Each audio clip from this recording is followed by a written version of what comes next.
when I'm talking about women's confidence, I always sort of try and ask questions like, would you like to be able to stand up for yourself at all times? Would you like to be able to deal well with difficult and rude people all of the time? Would you be able to feel good about yourself? Would that be good if you could feel about, yourself in a way that's really loving and accepting, even 90% of the time?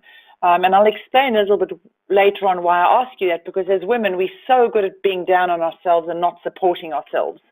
Would you like to switch off the negative chatter that goes on in your head? And how often does that chatter go on? I'll never be able to do this. I'll never be able to get into that dress. I don't think I should try and go for the job because I won't get it. All of those kind of negative things that go round and round and round in our head. And ultimately, obviously, remember that the more you've got negative chatter in your head, the lower the confidence. And I think that there's a direct relationship between negative chatter and a lack of confidence, or positive thinking and optimism and being confident. So we'll talk a little bit about that as we go through the webinar tonight.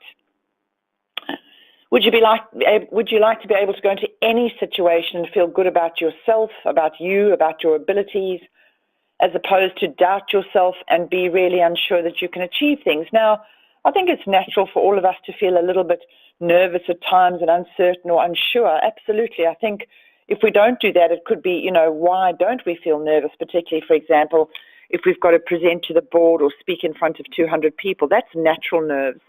But when it's always as if, you're self-doubting and you think that you can't and your confidence takes a knock, that often it becomes a difficult situation for women. And I talk a little bit more about that when I'm referring to women in careers and women in the workplace. Would you like to be in a position where you're never overwhelmed by people and situations? And what I mean by that is very often women with whom I'm working could go into a situation, it could be family situation, or it could be a small team meeting at work, or it could be even going out with some friends. And there's a sense of overwhelm, a sense of lack of confidence. And I think the problem many women experience is that they don't feel they've got the confidence in themselves and in their abilities. Yet they have everything they need to be successful in every way. And I think it's a really, really good question. Is the situation truly that you don't have what it takes to do something? Or is it more your lack of confidence that leads to your limitations? And what I've found over the years, which is really interesting, is that there have been so many times in my career where I've been working with women of all types, sizes, shapes, women as CEOs, as chairman of the boards. I'm thinking of an international model I was coaching for a while. I mean, these are women who, when you look at them, they've got everything going for them, right? They look good, they are intelligent, they feel, as if in many ways they're top of their game. And yet there's always seems to be that lack of belief, that lack of confidence. And I'm really interested in that because we wouldn't know that. And yet, what is that? Why are we always in many ways lacking in confidence? What is that? And what do we do about it? Maybe that's more important. So what is self-confidence? We hear these words bandied around everywhere and we think to ourselves, well, do we have it or don't we have it? I mean, what is this thing? And essentially, there it is, a feeling of trust in your ability, your qualities, and really your judgment. And I guess one of the things I often write blogs and posts about is that confidence is, I think, backing yourself. The ability to say, yes, I can do that, warts and all, and that no matter what happens, I can achieve this, even though I might have to try again and again and again. But at the end of the day, I can actually do this. And I think that's what self-confidence is, that no matter who is there beside you or behind you or in front of you, you've got this innate sense of belief in you. And I think, the more I work with women and the older I get, I think there's fewer women who really have innate senses of self-confidence. And maybe it's time to see you through fresh eyes. Is it time to really examine how you see you in a refreshed way? Because how many times do you say to yourself, I couldn't do this, I won't be able to do that, as opposed to, sure, I can do this, and I might not get it right the first time, but I'll give it a go. Are you familiar, ladies, with the imposter syndrome? So the imposter syndrome is women who feel as if they are imposters in their own lives, in their own relationships. They feel as if they are imposters in their work, that they're not capable of doing a job properly, and they shouldn't be in the job. And, there's a sense of feeling as if they're not worthy of. And what is important is that when they feel they're not worthy of or can't do things, then the outcome of that is that they don't try, or generally they don't achieve. So I think it's a really important thing. Let's look at us in a refreshed way. Hopefully at the end of this, you might want the opportunity to have a chat with me one-on-one. Happy to help you find your confidence, believe in you, back yourself time and time again. So who am I? There's a lot of you on the line. Some of you know me, some of you don't. My name is Karen Walsh. I do lots of different things. I coach women. I run a business. I work overseas. I'm a psychologist by training. I work in Africa, Australia, and Fiji. And my work early on as a psych was to work with families and marriages and individuals. I did that for a long, long time.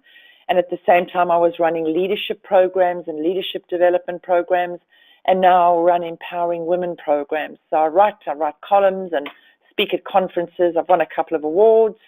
And generally my love is helping women lead the lives they were born to lead, free from fear and limiting beliefs that they will never get to where they want to go. I'm going to ask you to do yourselves a favor.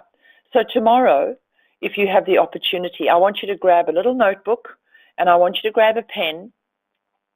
And throughout the entire day, I want you to walk around your life just for a day. And every time you have a negative comment about or a thought about yourself, so not others, about you, I want you to either write the thought down, or if you don't have the time to write the thought down, I want you to make a little mark in your book. Negative thought mark, negative thought mark, negative thought mark. And what I'm really interested to know is that at the end of the day, how many negative marks do you have? And just remember what I said to you, the more negative thinking you have about you, the lower the confidence. So when we're wanting to think about what are we going to do about increasing our confidence, then we have to have a much more realistic and accepting and positive way of thinking about ourselves. So that's one of the most important ways to increase self-confidence, is to start thinking about yourself in a more accepting and loving way. These are just some of our clients. My work with women has been over a long period of time. I coach and train thousands of women over a long period of time across the world, really.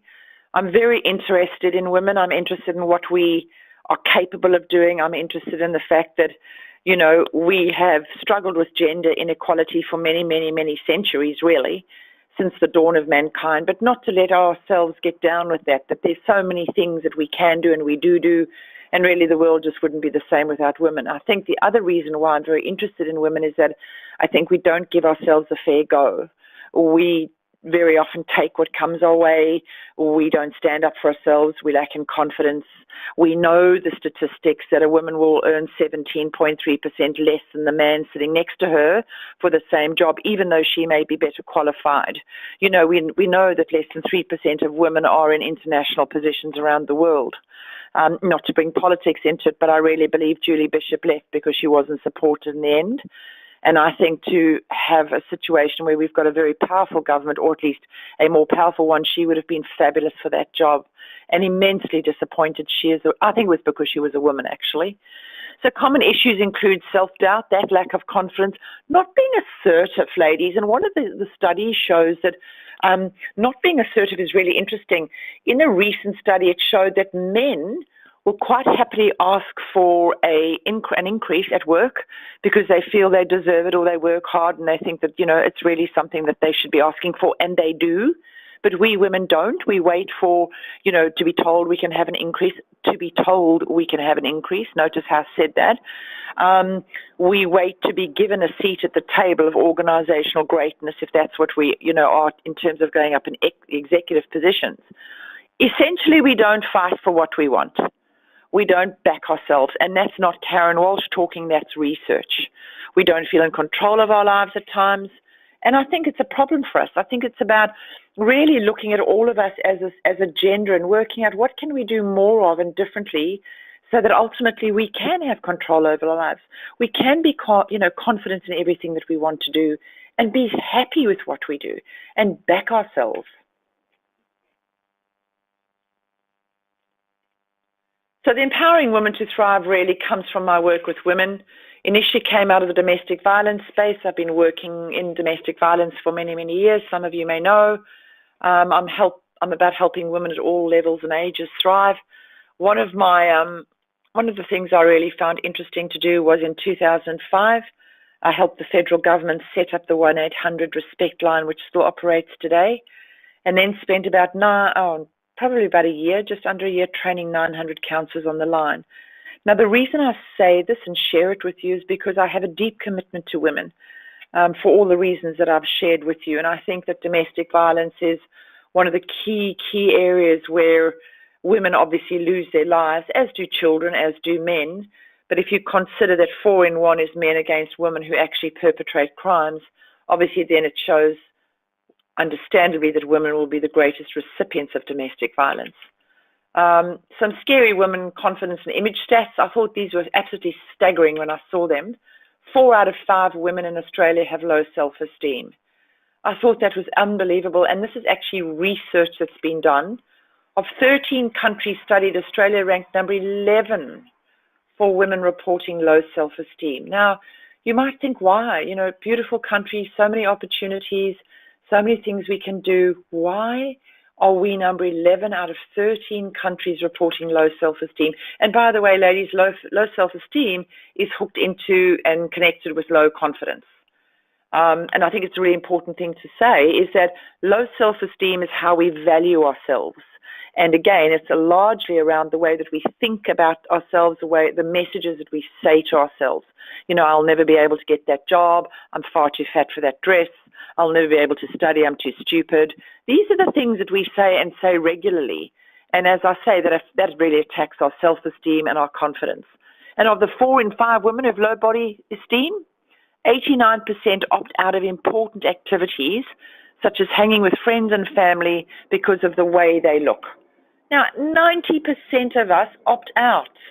You know, where's that kind of carefree, loving life approach that we were born with and somehow have lost it along the way? 77% of Australian women believe the media and advertising set an unrealistic standard of beauty most women can't ever achieve. How absolutely true is that? I mean, I see all these beautiful women on social media, you know, perfect skins, no pimples, no freckles, perfect figures, no big tummy, no fat bottoms, all looking absolutely wonderful. And you think, how would I ever compete with this? Now, as a more mature woman, we tend not to worry so much about that because we kind of move past that. But, you know, if you're in the classic 18 to 30 years, maybe even younger, those things are important. And then when we compare ourselves to, I don't know, what do they look at? The Kardashians, heaven forbid. You know, these young women who are beautiful with all the money in the world. And, you know, how do you compete with that? So, and that ultimately then rocks their confidence. It's a really, really large problem. Social media is in many ways a most wonderful way of getting information and sharing messages, but it's absolutely a societal curse at the same time. Research shows that social comparison, i.e. comparing yourself to others on the net, is the best way to damage your self-esteem. The more you stare and compare, the worse you'll feel. So, you know, why I think I actually included that slide was to show you that there's lots of things that work against our self-confidence if we allow them to, but social media has to be at the forefront of those things. So there you go. Social comparison is the best way to damage your self-esteem. That's pretty scary. And when you think about some of the issues that go on in schools and the bullying and how some young females might feel ostracized or alienated and watch their friends having a good time on social media and ignoring them, or more importantly, bullying them and criticizing them, you know, social comparison is a very dangerous thing, actually.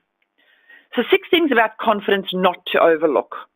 And I think this is a really, really important point. Competence breeds confidence.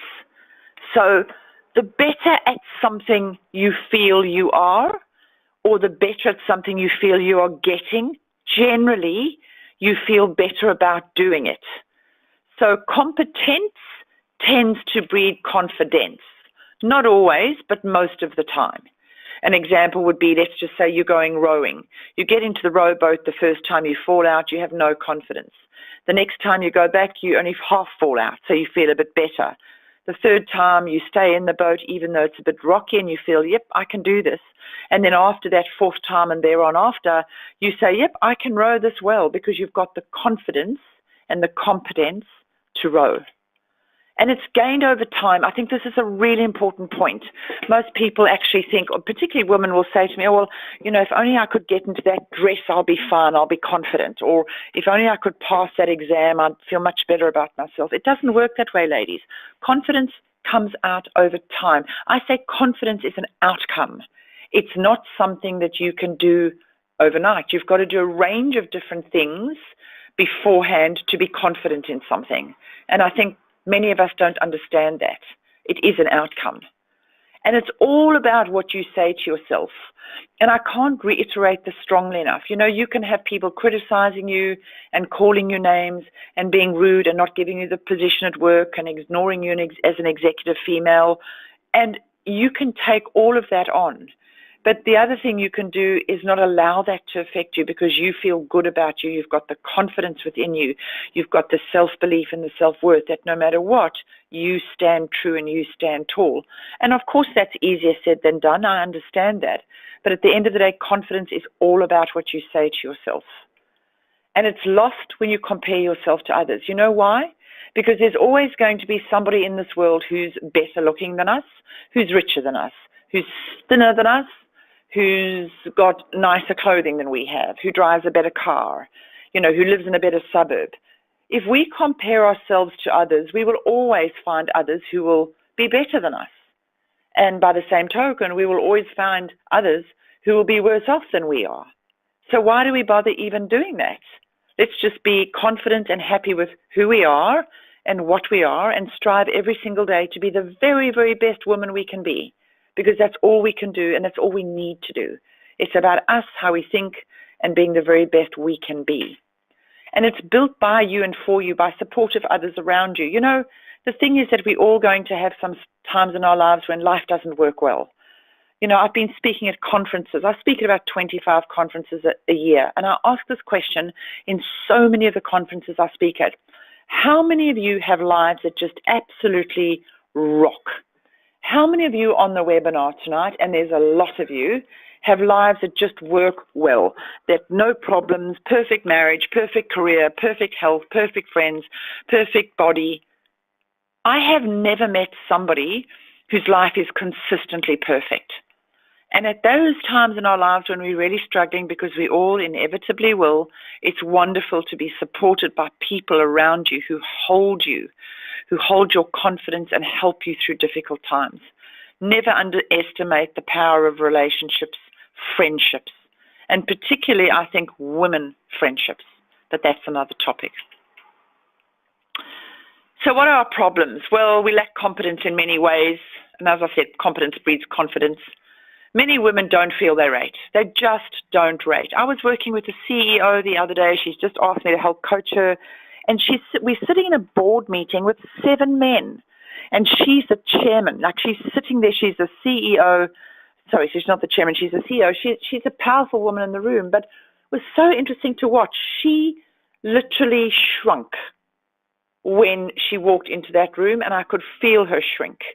She didn't feel that she could handle them. She didn't feel that she rates. She doesn't feel that she's strong enough. She's all of those things.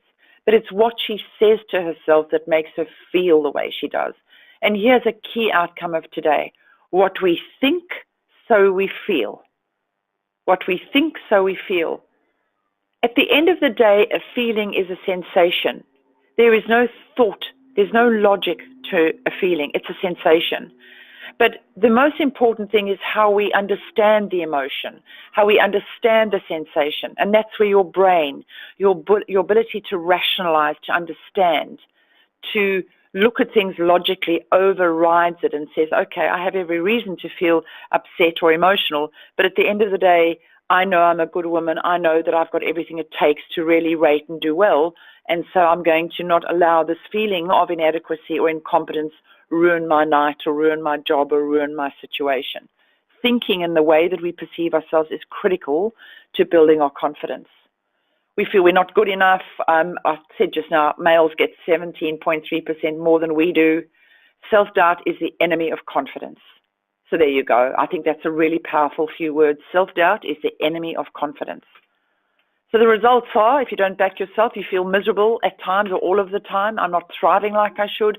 I accept second best. I feel bad about myself. I put myself down a lot. I've no confidence in me. Now, obviously, this is a webinar, and I'm just showing you some of the things that I deal with when I'm talking to women.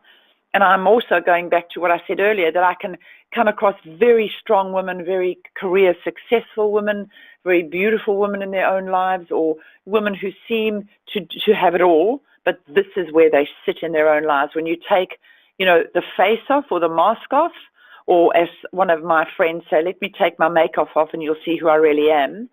A lot of them feel miserable and they're not thriving. And that's where I feel I step in. I'm not wanting women not to thrive anymore. I think it's time we did thrive. I think we did more than just survive. We need to thrive. Problem number 2, I should be confident now. And I think that's an important point. As I said, confidence is gained over time, like riding a bicycle. We may compare ourselves to others, but we will always fall short. If we're truthful and honest, we will always fall short. And once you get good at skills, you start to feel in control. And that's a really good point. I often say, if somebody's coming to me because they've got a lack of confidence, I'll say, what do you want to do? I want to, be a landscape gardener, whatever it might be. Okay, so what do you need to do to get there? I need to practice. I need to go on a course. In other words, knowledge is power. The ability to get good at something is very important for our self-confidence. It's very important for our self-esteem, male or female. Because we all want to be good at something. We all want to feel as if we're valuable. We all want to feel as if we're achieving. And I think the way to do that is to get good at things, to get good at something. And so once you get good at things, you start to feel in control. You start to feel better. But if you don't, I should be confident now, and you have these negative things in your mind, you don't back yourself. You don't speak up in meetings. You're overlooked for key positions. And I think that's a really important point. I honestly believe that a lot of the time in my career watching women thrive and women, for example, go up in the corporate ladder, a lot of them, the key thing they have is an air of confidence, a sense of that solid standing in themselves and their belief that even people around them might disagree with them, they're going to stick to their guns because that's what they believe in.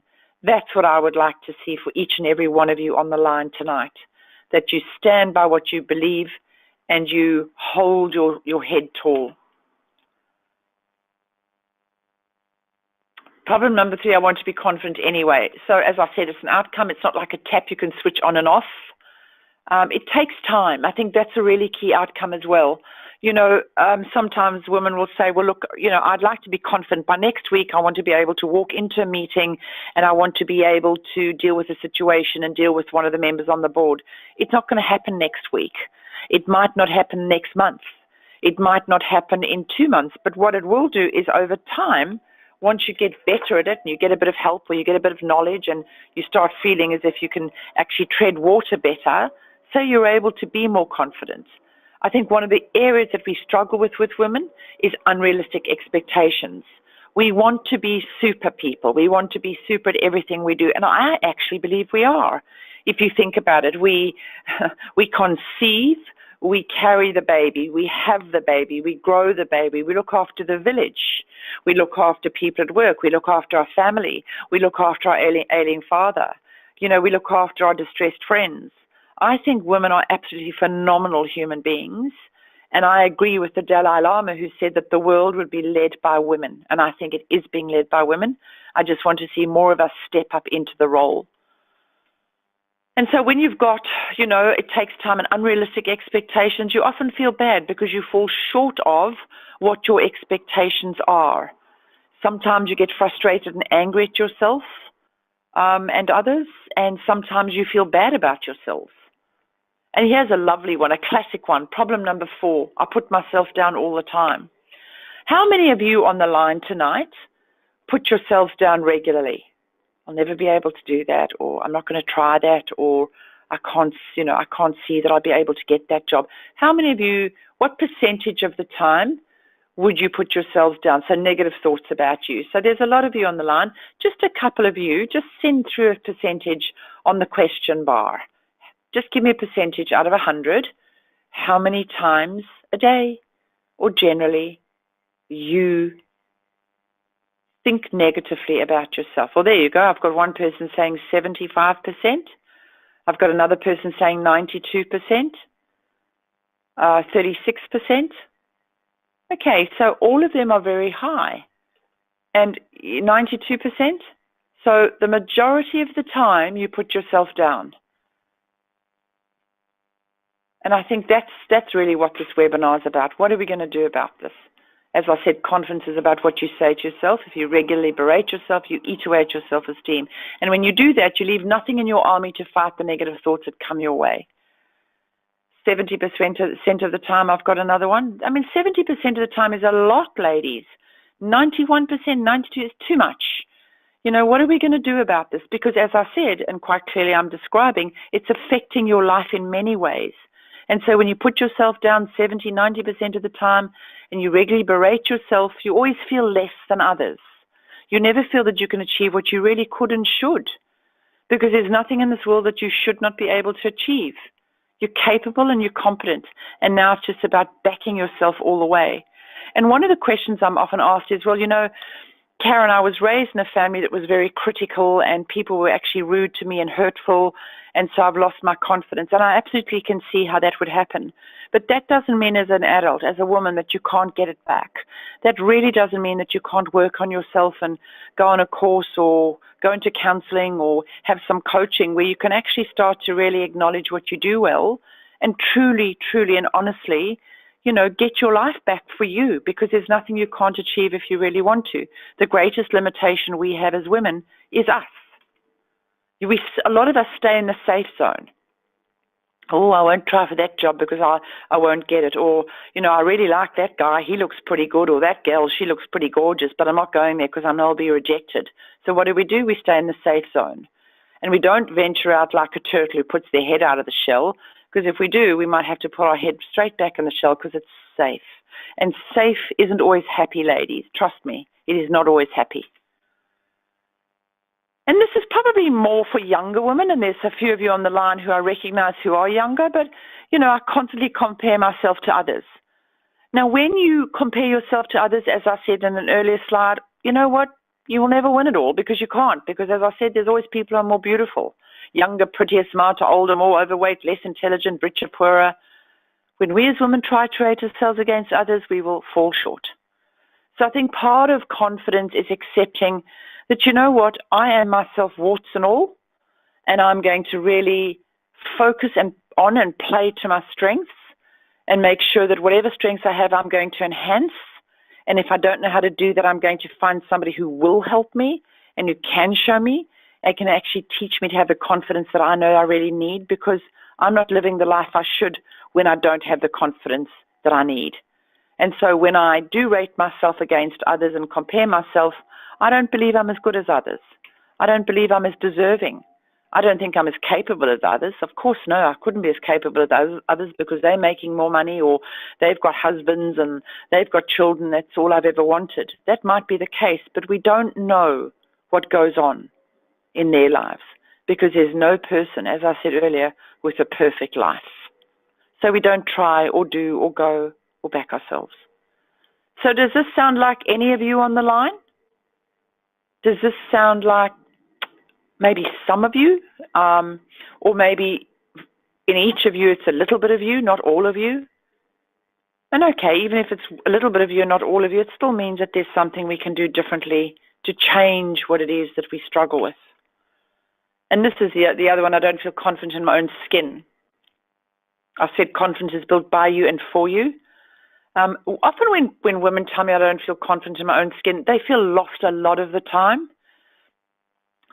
Excuse me, because, you know, you are living in your skin, and if you don't feel confident in your skin, then how do you live a life that's fulfilled? How do you live a life where you thrive? Because you are you and you're living in you. So if you can't be confident in your own skin, where can you be confident? The point is you can't. I want to be the best I can be, but don't know what that is, Karen, or how to do it. I feel confused a lot. And as I say, the way that we have to think about changing that is by thinking about you and changing the way you see you first and foremost. And for most of you on the line, if you had known how to do it by now, you probably would have. And therefore, you might need some help along the way. So if you're not backing yourself, you doubt yourself. It's interesting. Anxiety is a very, very interesting thing for women. I see more women now than ever before in my career, particularly as a psych and a coach, who struggle with anxiety more than ever before.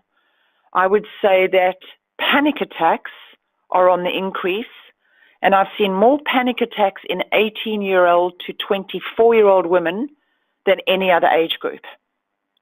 And 18 to 24 is prime in the social comparison age group.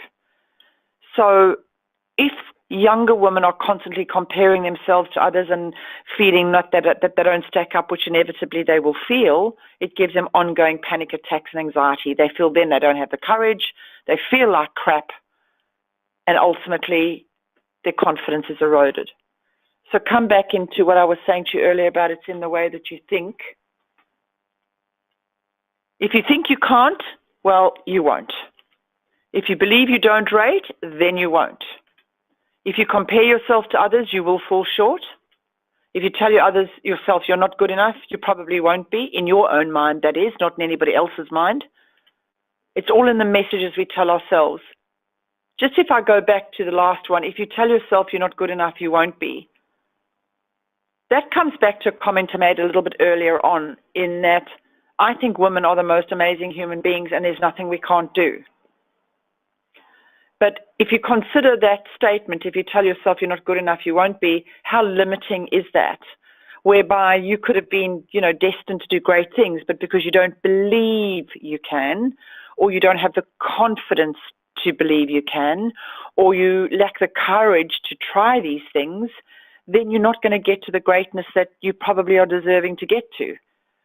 And you could get off this webinar and think, yep, that was interesting, or, whoa, that was, a bit sort of sobering. Or you can get off this webinar tonight and think, okay, well, good points. I'm really going to do something about this. And I guess that's part of the outcome. What I would like to see for you is, what are you going to do about this if you struggle with confidence? So solutions to lack of confidence are many, but as I say, they take time. What does confident mean? And I said earlier, believing in you, your abilities. What are you normally like? I was working with a woman, let's call her Sam, very passive. She came to see me because she calls herself a doormat. Why? Because she says, Karen, everybody walks all over me. They walk all over me. They don't listen to me. They ignore me. And even if I've got a really good point to make, they still don't hear me. And I asked her to describe herself, and she called herself a doormat. Now, to be a doormat as a woman is awful. As any person is awful. But people become doormats. Why? Why do women become doormats? I'll tell you why. Because they allow themselves to become doormats. They allow others to walk all over them. And it's time to stop that, ladies. To learn to be confident, to learn to look at what you do well. Start thinking about and checking how you think. Give life a go. Thinking outside the square, I guess. Practice to get it right at work at home or out and about. Now, when I say practice to get it right, you probably won't become confident or get it right overnight, as I said earlier, but it's not something that you can just practice and say, right, I'm confident. Very often we need something or somebody to help us. So it could be, as I said, a self-help course. It could be a, personal development guru. It could be a coach. It could be something, but somebody to, as we're trying to get it right, somebody to help us check our thinking, somebody to make us look at what we're doing and make us question how we think about things. Because if you've got somebody constantly questioning what you're thinking and ultimately saying, well, no, there's a better way to think about that, or could you reframe that in a more positive way, ultimately what you're doing is that you're changing the neurons in your brain and you're starting to think in a much more accepting and positive way. And if you can do that, then ultimately you become more confident. So you can find a coach, found yourself a coach to take you forward. And Sam is this person I was talking about. So she, oh my gosh, she was the doormat, and I worked with her for about a year, and she She had some really great strengths, lady. She was really strong at work. She was very confident in her role. She was in IT. She was very logical, very thinking, very intelligent. She was quite introverted, but those were all of her strengths. What she didn't have was she wasn't assertive, so she didn't stand up for herself. If she had something important to say and people just talked all over her, she allowed that. She would sit at the dining room table at home, for example, and she might be having a conversation with one of her children, and her husband would just talk all over her and ignore her. Or when she got very upset about it and said, please don't do that, he told her not to be so sensitive. All those kind of things that made her then, as she said, just shrink. What's the point, Karen? They don't believe me. They don't listen to me. So she has to learn then to be assertive and to find her confidence to start being really a significant player at that table, because she deserves it. She's worth it. I remember the day I started loving working with women. I was working with 27-year-old Sam. She was working for a bully. This was actually a different Sam to the Sam I was talking about earlier. She was a younger woman. She was working for an absolute tyrant. And by the way, the bully told her repeatedly she was useless. If you told you're useless enough, ladies, some of us start to believe it.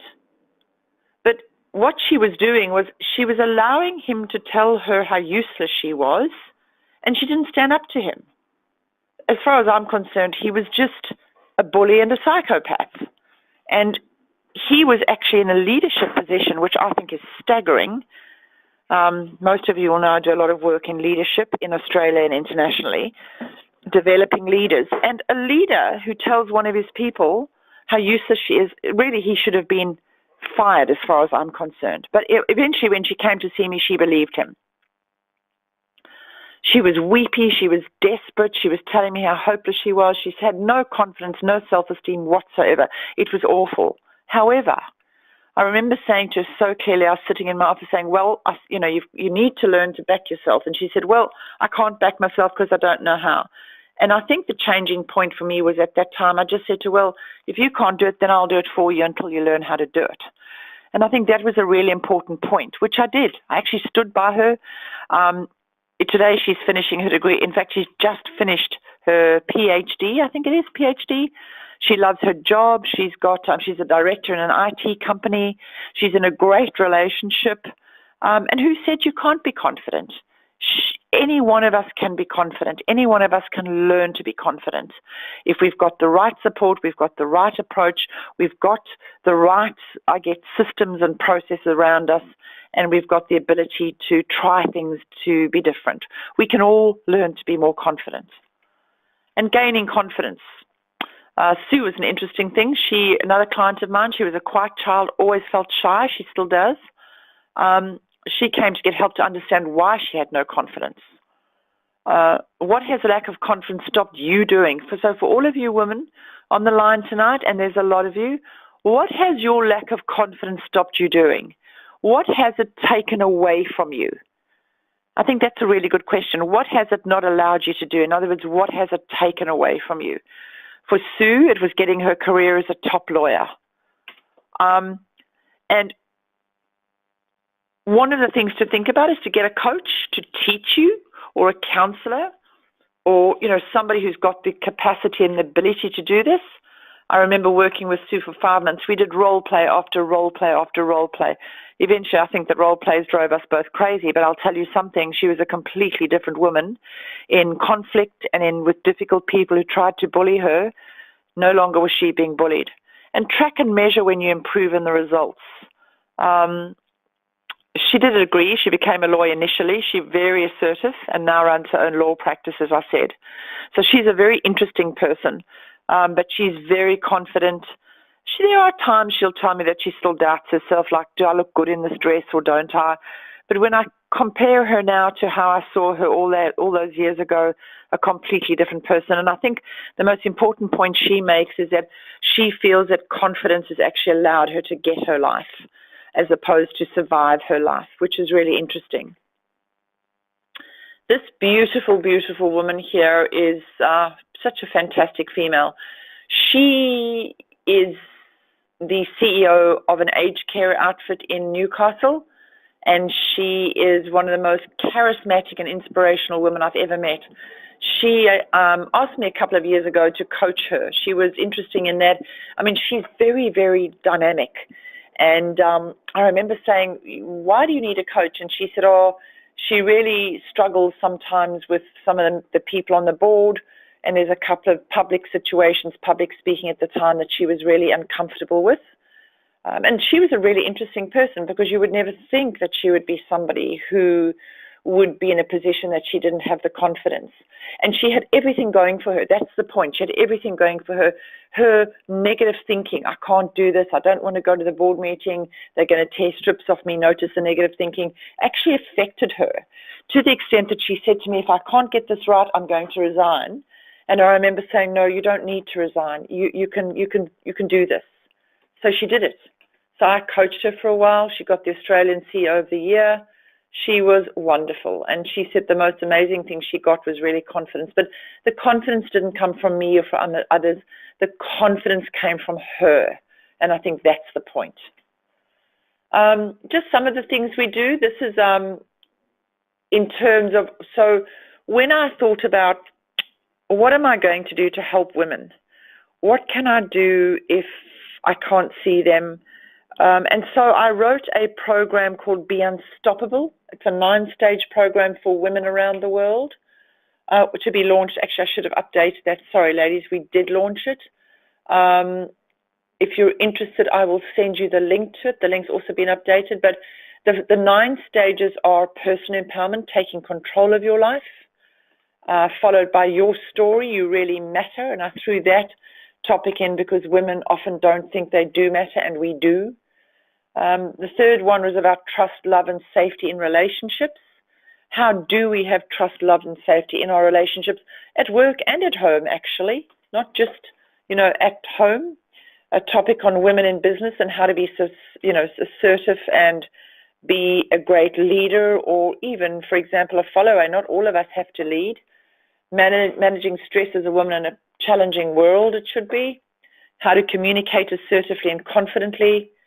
You, the emotionally intelligent woman, I'll tell you what, if I look at these topics, I'll just go through them. 8 is real resilience and 9 is goal setting. I was asked the other day, which are the most important of all of these topics for women? I would say personal empowerment, taking control of your life. I would say communicating assertively and effectively is critical for women. And the other one is you, the emotionally intelligent woman. So making sure that your emotions work for us and not against us. When we are in difficult situations, to stay calm, to keep our wits about us, not to lose it. When we lose it, we lose whatever's going on around us. So I always say, here's a tip. She who remains calm wins. And I added the 10th, which is not in the program, but optimism. I think optimism, if we can think optimistically and really look at life in that way. And when things go badly, we might lose money, or we lose a relationship that's valuable to us, or we lose a loved one. The most important thing that gets us through is optimism. Of course, there might be pain in the time of loss, absolutely. But ultimately, the ability to believe that things will get better, things will change. Look on the positive side of life. And there's so much research around optimistic thinking.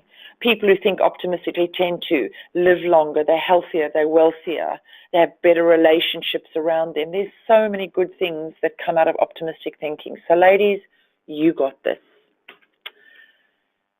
So the Empowering Women program really was addressing all of these things that I've been talking about tonight. And it talks about going from that to that. And I guess the question is, are you truly committed to changing your life? Do you want to do things differently? Would you like to be in a situation where things change for you and you feel happier within yourself? And some of the programs are run for women individually, but some of them we actually take into organizations and run for organizations themselves. But do you really want to work on those areas in your life that you feel are not strong? Do you want to deal with your lack of confidence once and for all? And I think that, you wouldn't be on the line tonight, would you, if you didn't want to? Or maybe if you didn't want somebody who you love to change. Maybe you're here for somebody else, not for yourselves. So these are what we do. I'll just quickly show you. Be Unstoppable, I've just explained that to you. We run a program called Empowering Women to Thrive at Work.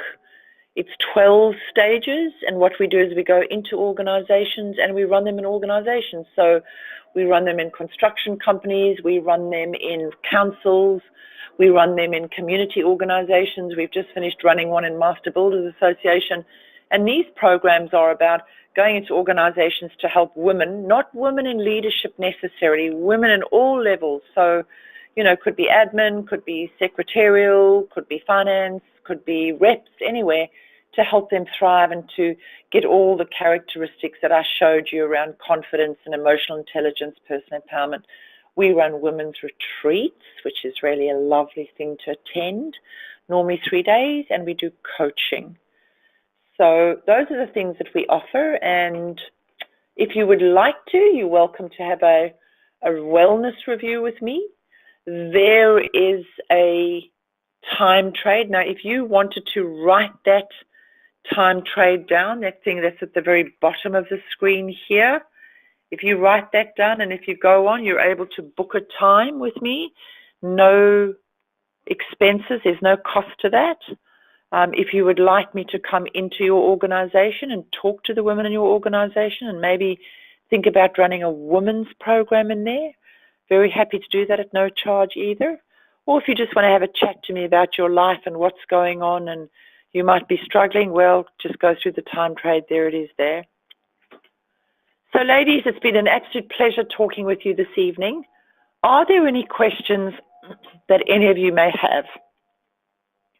Because if you do have any questions, please put it through right now and I'll answer them as best I can if I can. Excuse me. So, any questions? Fire them at me.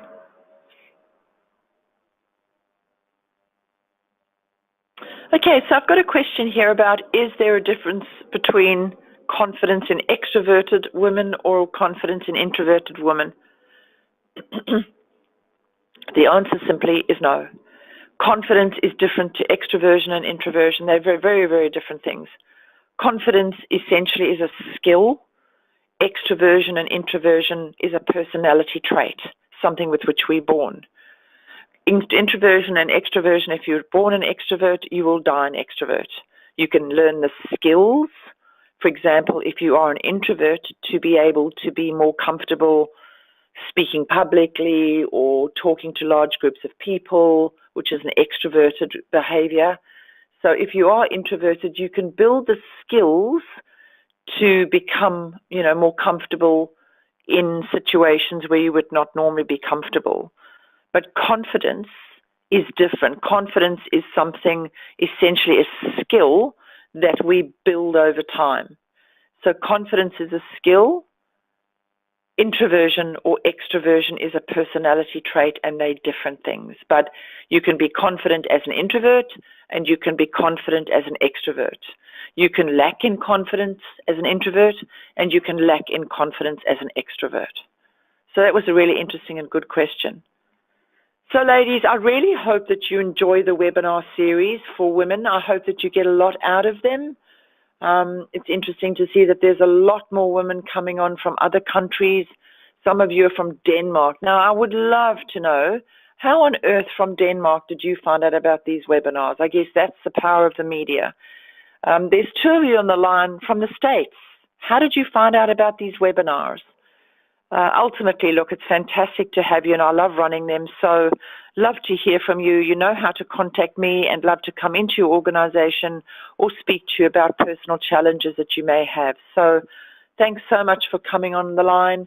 It's almost 8 o'clock, and I look forward to hearing from you soon. Until next month, stay well, stay wonderful, and believe that you've got everything it takes, because you're wonderful and you're a woman and you've got it. So have a fantastic month and God bless.